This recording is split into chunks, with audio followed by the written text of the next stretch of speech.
আমন্ত্রণ দেশ বাংলায়, আপনাদের সঙ্গে আছে আমি সাবিনা সুলতানা। শুরুতেই সংবাদ শিরোনাম। বরিশালে সড়কে শৃঙ্খলা রাখতে কাজ করছে শিক্ষার্থীরা। পরিচ্ছন্নতার পাশাপাশি ধর্মীয় উপাসনালয়গুলোতেও নিরাপত্তার দায়িত্ব পালন।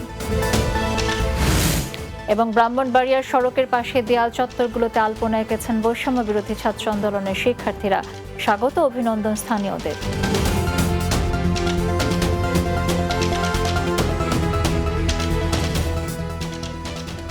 শুনছিলেন শিরোনাম, এবারে বিস্তারিত। বরিশালের সড়কে শৃঙ্খলা বজায় রাখতে আইন শৃঙ্খলা বাহিনীর সাথে এখনো কাজ করছে শিক্ষার্থীরা। পরিষ্কার পরিচ্ছন্নতা কাজের পাশাপাশি ধর্মীয় উপাসনালয়গুলোতেও নিরাপত্তার দায়িত্ব পালন করছে তারা। অন্যদিকে দখল ও লুটপাটের ঘটনা অপরাধীদের আইনের আওতায় আনার দাবি বিএনপি নেতাদের। নাসির উদ্দিনের ক্যামেরায় Barishal bureau incharge FM Nazmul রিপনের প্রতিবেদন। গত ৫ আগস্ট সাবেক প্রধানমন্ত্রী পদত্যাগ করে দেশ ছাড়ার পর থেকে বরিশালে সড়কসহ বিভিন্ন জায়গায় বিশৃঙ্খলার সৃষ্টি হয়। এমন পরিস্থিতিতে সার্বিক অবস্থা ঠিক রাখতে আইন শৃঙ্খলা বাহিনীর সাথে কাজ করছে শিক্ষার্থীরা। পাশাপাশি নগর পরিষ্কার পরিচ্ছন্নতার দায়িত্বও তুলে নিয়েছে তারা। দেশের স্বার্থে এসব কাজ করছেন বলে জানান শিক্ষার্থীরা। আর ট্রাফিক পুলিশ স্বতঃস্ফূর্তভাবে তাদের সাথে কাজ করছে। বরিশালে ট্রাফিক ঠিক রাখার জন্য আমরা ট্রাফিক পুলিশে কাজ করতেছি। আমরা এই কাজটা করতেছি আমাদের উদ্যোগ থেকে করা হচ্ছে। দাবি দেওয়া ছিল যে নিরাপত্তা নিচ্ছি, যেন আমাদের নিরাপত্তা নিশ্চিত হয়েছে আমরা রাস্তায় চলে। আমরা এবার ছাত্র জনতা সবাই একত্রে কাজ করতেছি। শিক্ষার্থীদের এ ধরনের কাজকে সাধুবাদ জানিয়েছেন নগরবাসী। পরিস্থিতি তো ভাই মোটামুটি একটু ঠান্ডা আছে এবং ছাত্ররা ডিউটি করতে আছে। মানুষজন তাদের যানবাহনের নিরাপত্তা পাক, এটি আমাদের প্রত্যাশা। আমরা যাতে ব্যবসা বাণিজ্যকে খাইতে পারি, আমাদের এইটাই। বিভিন্ন জায়গায় অগ্নিকাণ্ড লুটপাটের ঘটনায় ক্ষোভ প্রকাশ করে অপরাধীদের আইনের আওতায় আনার দাবি বিএনপি নেতার। আমরা সবসময় কিন্তু ওই কোনো ভাঙচুর বা কোনো স্থাপনা, মন্দির, তারপর গির্জা, এইগুলা এটা নিয়ে আমাদের ছাত্র ভাইদের দিয়ে পাহারা দিচ্ছি, আমরা নিজেরাও পাহারা দিচ্ছি। অন্তর্বর্তীকালীন সরকার খুব দ্রুত সময়ের মধ্যে সকল সমস্যার সমাধান করবে এমন প্রত্যাশা সকলের। Desk report, Bangla TV. ব্রাহ্মণবাড়িয়াকে নানা রঙে সাজাতে এখন ব্যস্ত শিক্ষার্থীরা। শহরের বিভিন্ন সড়কের পাশে দেয়াল চত্বরগুলোতে গ্রাফিতি, আলপনা, ক্যালিওগ্রাফি সহ আন্দোলনের সময় ছবি শহীদদের ছবি অঙ্কন করছে তারা। শিক্ষার্থীরা নিজেরাই টাকা খরচ করে এসব কাজ করছে। দেয়ালগুলোতে প্রেরণামূলক বক্তব্য, আশার কথা তারা ফুটিয়ে তুলছে। যেসব স্থান ছিল অপরিষ্কার অপরিচ্ছন্ন, সেসব স্থান এখন দর্শনীয় হয়ে উঠেছে। দল বেঁধে কাঁচা পাকা হাত মিলে দেয়াল লিখন অঙ্কন চলছে বিরামহীন। সবাই শিক্ষার্থীদের স্বাগত ও অভিনন্দন জানাচ্ছে। আমরা এখানে ব্যাংকের সামনে যেটা করতেছিল আপনার ঘুষের উপরে যেটা আমরা লিখেছি যে ঘুষ দিয়ে কর্ম নয়, এই হই প্রত্যয়, যাতে আমরা জনগণের কাছে কিছুটা হলেও ছোট হলেও বড় হলেও যাতে আমরা অনেক ধরনের মেসেজ পৌঁছে দিতে পারি। আমাদের দেশকে আবার নতুন স্বাধীনতা, দেশকে আবার নতুন ভাবে রিপ্রেজেন্ট করার জন্য আমরা আগামী প্রজন্ম যাতে জানতে পারে, এই জন্য আমরা এইগুলো এখন করছি। নতুন প্রজন্মকে আমি সাধুবাদ জানাই, তারা এই উদ্যোগটা নিয়েছে। এই কাজগুলো তো এখন বর্তমান সময়ে তারা যে কাজগুলো করছে আমাদের চোখ খুলে দিচ্ছে।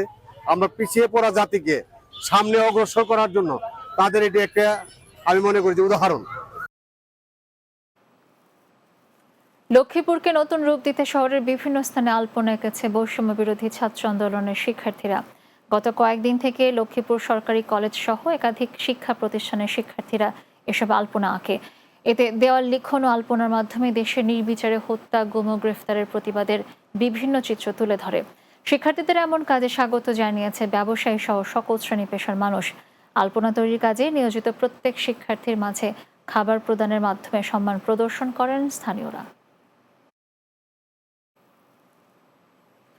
2024 সালে বৈষম্য বিরোধী ছাত্র আন্দোলন সহ গণতান্ত্রিক আন্দোলনে নিহত সকল শহীদের স্মরণে ময়মনসিংহে শ্রদ্ধা জানিয়েছে বৈষম্য বিরোধী ছাত্র আন্দোলন।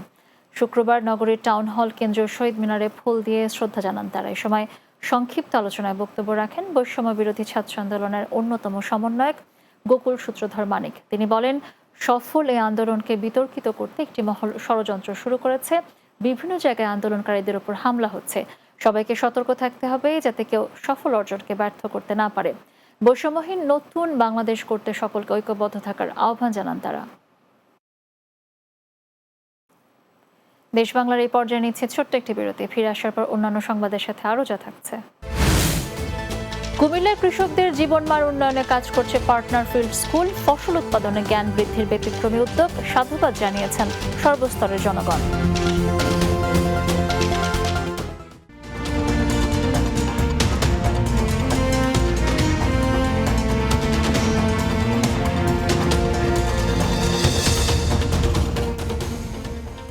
বিরতির পর আবারও স্বাগত দেশ বাংলায়। বাংলাদেশ কৃষি সম্প্রসারণ অধিদপ্তরের পার্টনার প্রকল্পের আওতায় পার্টনার ফিল্ড স্কুল কার্যক্রম সারা দেশের মতো কুমিল্লাও চলছে। কৃষকদের ফসল উৎপাদনে জ্ঞান বৃদ্ধি করতেই উদ্যোগ। সাধারণ কৃষকদের সামান্য কিছু অভিযোগ থাকলেও বিষয়টি তদন্ত করে সুফল পৌঁছে দেওয়া হবে বলে জানায় ঊর্ধ্বতন কর্মকর্তারা। কুমিল্লা থেকে মোহাম্মদ আরিফুর রহমান মজুমদারের প্রতিবেদন, জানাচ্ছেন মাসুদ রানা। সারা দেশের মতো কুমিল্লার জীবনমান উন্নয়নে কাজ করে যাচ্ছে পার্টনার প্রকল্পের আওতায় পার্টনার ফিল্ড স্কুল। জেলায় 46টি ফিল্ড স্কুলে প্রশিক্ষণ নিচ্ছেন 25 জন করে কৃষক কিষানি। এখানে ফসল উৎপাদন থেকে শুরু করে উৎপাদন প্রযুক্তির সকল ধাপ হাতে কলমে প্রশিক্ষণ দেয়া হচ্ছে। প্রশিক্ষণ প্রাপ্তরা তারা নিজ এলাকায় গিয়ে অন্য কৃষকদের কাছে এই শিক্ষা পৌঁছে দেবে। প্রকল্পটিকে সাধুবাদ জানিয়েছেন সাধারণ কৃষক ও কৃষির সাথে সম্পৃক্তরা। তারা রোপণ কৌশল লাইন সম্বন্ধে জানলাম, তারপর লোগো, তারপর হলো পার্সিং, তারপর হলো সুসময় সার প্রয়োগ, তারপরে বীজতলা কিভাবে সারা রোপণ করে কত মাস বয়সে রোপণ করতে হয়। যারা এখানে অনেক কিছুই পারতেন না তারা এখন অনেক ভালো জানেন এবং তাদের মাধ্যমে আশপাশের যারা কৃষক আছে তাদেরকেও তারা এই বিভিন্ন প্রযুক্তিগুলো সম্পর্কে ধারণা দিচ্ছেন। ইতিমধ্যে কিছু অভিযোগ পাওয়া গেছে এই প্রকল্পে 80 টাকা বরাদ্দ থাকলেও দেয়া হয় না ভালো খাবার, এমনটাই অভিযোগ করে কৃষকরা। কৃষি সম্প্রসারণ অধিদপ্তরের কর্মকর্তারা জানান, সুস্পষ্ট অভিযোগ পেলে তদন্ত করে ব্যবস্থা গ্রহণ করা হবে। তবে এই প্রকল্পের মাধ্যমে কৃষকরা উপকৃত হবেন বলেও জানান কৃষি সম্প্রসারণ অধিদপ্তরের কুমিল্লার উপপরিচালক। 80 টাকা বরাদ্দ থেকে অ্যাভেলেবল যে ফান্ডটা থাকে চেষ্টা করা হয় অ্যাভেলেবল ফান্ড দিয়ে তাদেরকে নাস্তা করানোর জন্য, অথবা তাদের সাথে আলোচনার সাপেক্ষে এটাকে অন্য কোনো ব্যবস্থা তারা করে কিনা এটা কৃষি অফিসারের নিজস্ব ব্যবস্থাপনা করা হয়। সব জায়গায় মনিটর করার চেষ্টা করছি যে কোথাও এর ব্যত্যয় হচ্ছে কিনা। তো ব্যত্যয় জানতে পারলে আমরা অবশ্যই ব্যবস্থা নেব। বাংলাদেশ তার ভৌগোলিক অবস্থার কারণে কৃষির জন্য উপযোগী একটি দেশ। কৃষিতে রয়েছে অপার সম্ভাবনা। প্রশিক্ষণের মাধ্যমে কৃষকদের দক্ষতা বৃদ্ধি করা হলে সুফল পাবে গোটা জাতি। Desk report, Bangla TV. গণহত্যা ও খুনির দায়ে শেখ হাসিনা তার দোসরদের বিচারের দাবিতে নারায়ণগঞ্জের রূপগঞ্জে অবস্থান কর্মসূচি পালন করেছেন উপজেলা বিএনপি ও অঙ্গ সংগঠন। উপজেলার ভুলতা এলাকায় এই কর্মসূচি পালিত হয়। অবস্থান কর্মসূচি শেষে একটি বিক্ষোভ মিছিল বের হয়। মিছিলটি ঢাকা সিলেট মহাসড়কের ভুলতা থেকে শুরু হয়ে গোলাকান্দাইল এলাকায় গিয়ে শেষ হয়।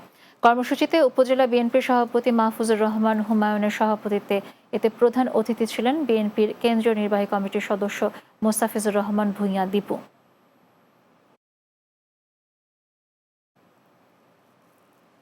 পাবনার ঈশ্বরদীতে বিএনপির চেয়ারপারসন বেগম খালেদা জিয়ার উপদেষ্টা হাবিবুর রহমান হাবিবের পক্ষ থেকে আলহাজ মোড়ে অবস্থান কর্মসূচি গ্রহণ করা হয়েছে। কর্মসূচিতে বেগম খালেদা জিয়ার উপদেষ্টা ও পাবনা জেলা বিএনপি আহ্বায়ক হাবিবুর রহমান হাবিব এতে প্রধান অতিথি হিসেবে বক্তব্য দেন। তিনি বলেন, শেখ হাসিনা সরকার বৈষম্য বিরোধী ছাত্র আন্দোলনের মুখে পালিয়ে যেতে বাধ্য হয়েছে।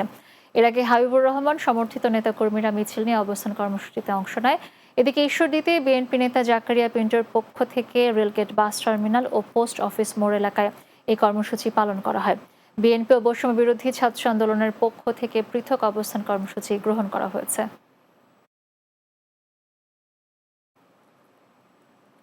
বৈষম্য বিরোধী ছাত্র আন্দোলন চলাকালে ঢাকায় পুলিশের গুলিতে নিহত নোয়াখালীর বেলাল হোসেন রাব্বির পরিবারের পাশে দাঁড়িয়েছে বিএনপি। বেগমগঞ্জ উপজেলা বিএনপির সাংগঠনিক সম্পাদক নুরুল আমিনের নেতৃত্বে বিএনপির নেতাকর্মীরা হাজিপুরে রাব্বির বাড়িতে গিয়ে পরিবারের খোঁজ খবর নেন। পরে রাব্বির কবর জিয়ারত করেন। এ সময় বিএনপি নেতা খোরশেদ আলম মাস্টার, উপজেলা ছাত্রদলের আহ্বায়ক জাহিদুল ইসলাম রুবেল, জেলা ছাত্রদলের সহসভাপতি ফজলুল হক মুন্না সহ অনেকে উপস্থিত ছিলেন। চাঁপাইনবাবগঞ্জের গোমস্তাপুরে পূর্ব বিরোধের জেরে মাহিন্দ্রা চালককে পিটিয়ে হত্যাকাণ্ডে জড়িতদের গ্রেপ্তার ও বিচারের দাবিতে মিছিল ও সমাবেশ অনুষ্ঠিত হয়েছে। শুক্রবার দুপুরে গোমস্তাপুর উপজেলার পার্বতীপুর ইউনিয়নের আড্ডা শেরপুর গ্রামে এই মিছিল ও সমাবেশ হয়। স্থানীয় শিক্ষার্থী ও গ্রামবাসীর আয়োজনে শেরপুর জামে মসজিদের সামনে থেকে একটি মিছিল বের হয়। পরে মিছিলটি বিভিন্ন সড়ক প্রদক্ষিণ শেষে আড্ডা বাজারে গিয়ে শেষ হয়।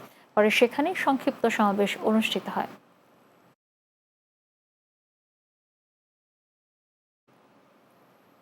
শেষ করব দেশ বাংলা, তবে যাওয়ার আগে সংবাদ শিরোনামগুলো জানিয়ে দিচ্ছি আরো একবার। বরিশালে সড়কে শৃঙ্খলা রাখতে কাজ করছে শিক্ষার্থীরা। পরিচ্ছন্নতার পাশাপাশি ধর্মীয় উপাসনালয়গুলোতেও নিরাপত্তার দায়িত্ব পালন। ব্রাহ্মণবাড়িয়া সড়কের পাশে দেয়াল চত্বরগুলোতে আলপনা এঁকেছেন বৈষম্য বিরোধী ছাত্র আন্দোলনের শিক্ষার্থীরা। স্বাগত অভিনন্দন স্থানীয়দের। এবং কুমিল্লায় কৃষকদের জীবনমান উন্নয়নে কাজ করছে পার্টনার ফিল্ড স্কুল। ফসল উৎপাদনে জ্ঞান বৃদ্ধির ব্যতিক্রমী উদ্যোগ, সাধুবাদ জানিয়েছেন সর্বস্তরের জনগণ।